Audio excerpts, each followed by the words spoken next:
Have you heard of the business of longevity? The fact that we're living longer is apparently an opportunity for businesses to make money. We spoke to Deep Knowledge Group about the industries and areas set to benefit. You're listening to the UAE's #1 talk radio station. This is The Agenda On Dubai Eye 103.8. Hello there. Welcome back. Now, who doesn't want to live a long and healthy life? The United Nations estimates a global average life expectancy of 72.6 years. That was in 2019. The global average at way higher than in any country back in 1950. We are living longer. Now, that is thanks to better nutrition, medical care, and in recent years, advanced technology that lets us hack our way into living our best and healthiest life. And that is how the business, or the so-called business of longevity, came about. In the MENA region alone, it's estimated to be worth 26.5 trillion this year, and it's expected to reach $33 trillion. This is in 2026 globally. Now, I'm joined to explain all of this because it all sounds quite complicated. I'm joined by Baha Hamadi. He is the Vice President of Deep Knowledge Group, which are a group of commercial and non-profit organizations in the field of deep tech and other frontier technologies. Hello. Thank you for joining me, Baha. Hi, thank you for having me. It's an absolute pleasure. Your intro, I have to say, Zena arranged for our interview. And I have to say, it's you sound like you work in something from the future, which is very, very cool indeed. Your group has just released the world's largest longevity database, which tells us in detail how much interest there is in this area. First up, I'm going to ask you to basically explain what is the longevity sector and what is its potential impact. Well, longevity is an emerging industry focused on healthy aging. And the goal is to lengthen the lifespan of people, like you mentioned, while improving their health. So what longevity does is it presents solutions for the prevention and treatment of chronic diseases. The longevity industry is actually a combination of several sectors, vital sectors and subsectors, like biotech, for example, pharmaceuticals, fintech and insurtech, and many others. So considering the aging demographic, the line has froze. Oh, you're back. The line froze, Baha, but you're back. So you were saying, considering the aging population?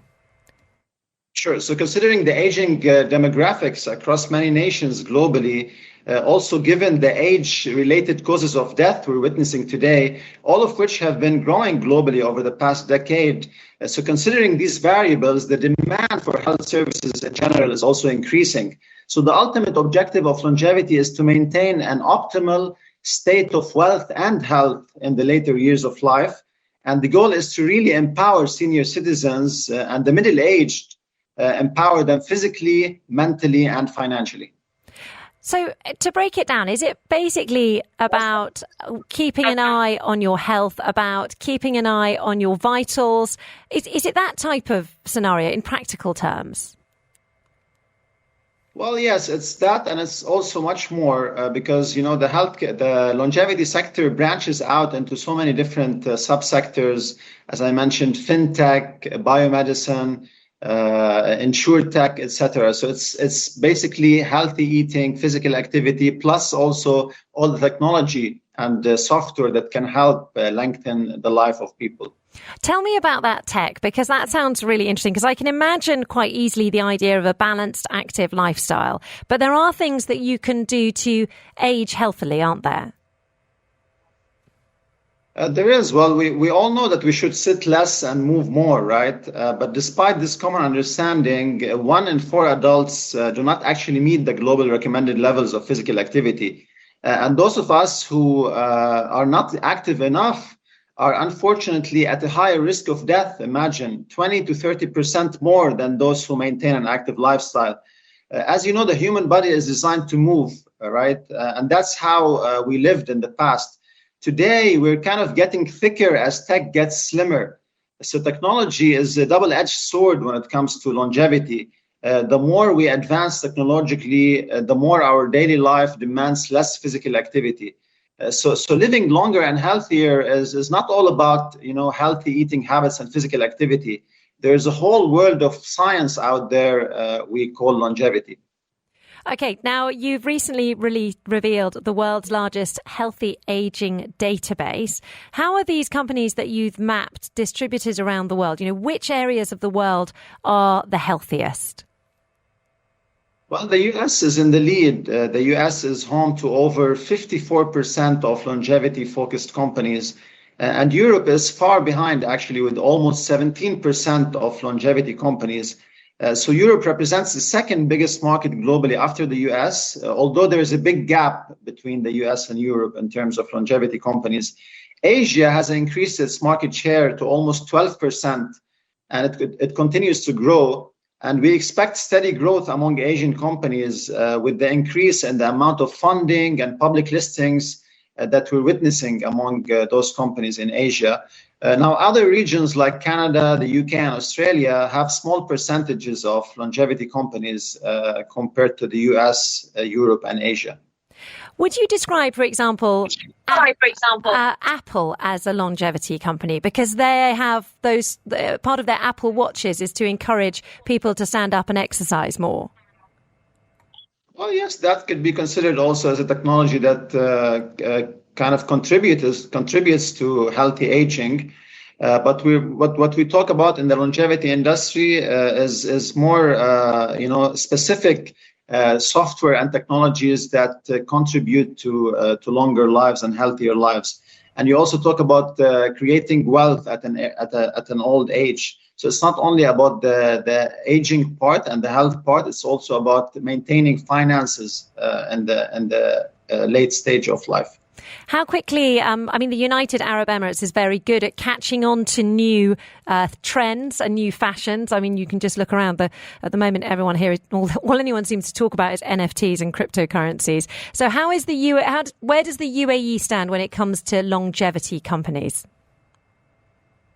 Well, you're right. The UAE has been a regional pioneer in embracing longevity. The sector is pretty new in the region here. Globally, it's been around for almost 1.5 decades, but here in the region, it's been around for a few years.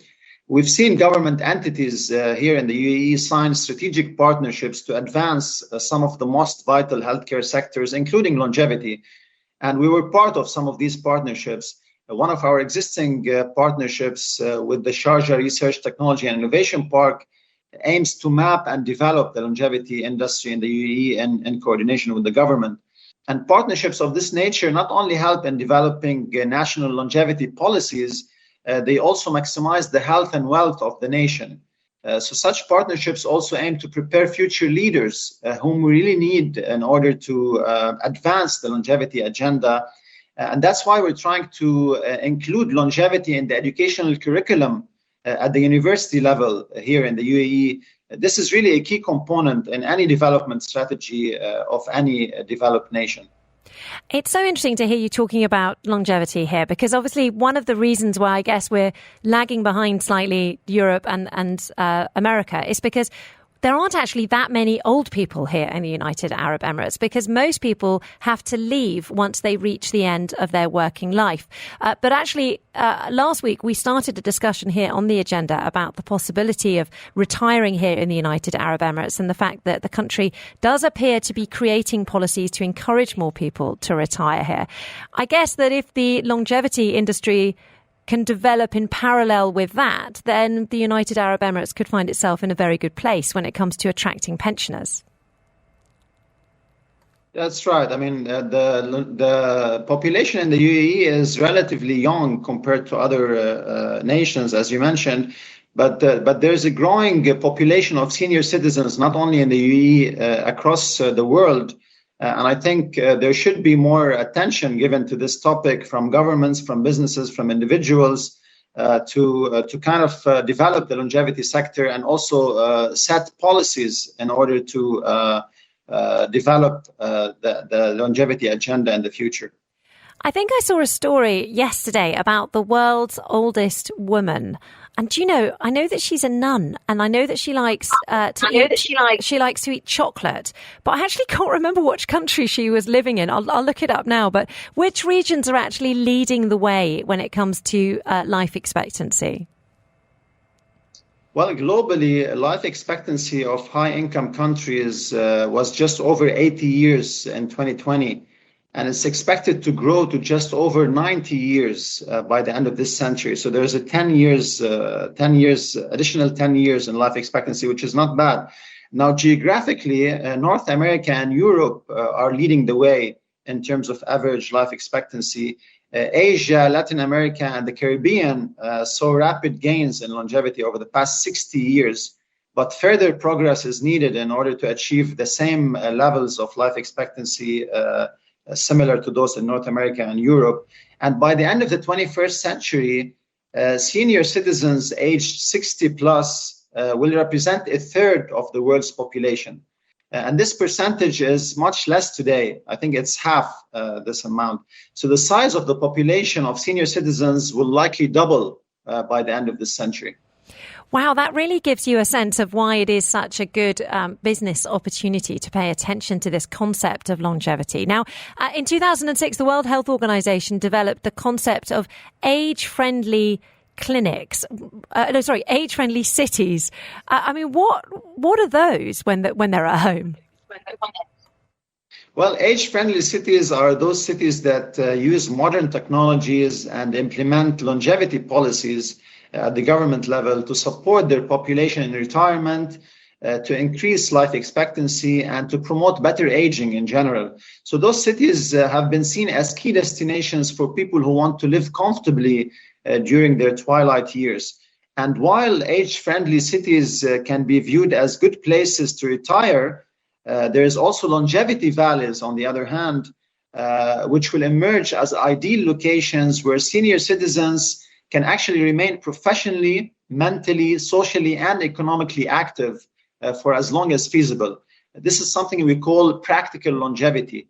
And eventually, I think the spread of longevity valleys around the world will hopefully give rise to progressive longevity nations worldwide. So longevity valleys are natural evolution from age-friendly cities. So instead of focusing on healthy aging, the next step is to create conditions for practical longevity, focusing on extending the health span and the wealth span of citizens. And currently, age-friendly cities are places where older people can age better, but longevity valleys will be places for younger people as well, who want to live longer, or older people who want to stay active. Do you know, in so many ways, this interview could come from the future. It's absolutely fascinating to hear about these concepts and the idea of age-friendly cities and the studies and the businesses of longevity. Thank you so much for your time. I really appreciate it. Baha Hamadi, Vice President of Deep Knowledge Group, which is a group of commercial and non-profit organisations in the field of deep tech and other frontier technologies. I mean, if that job title doesn't sound like something from the future, I don't know what is. Thank you so much, Baha.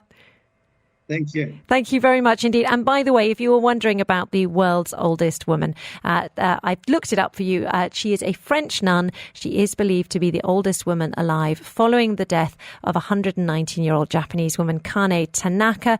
She's attributed her longevity to hard work, and she is currently 118 years old. My goodness me.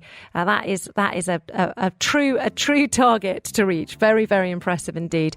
And we wish her all the best over her twilight years indeed.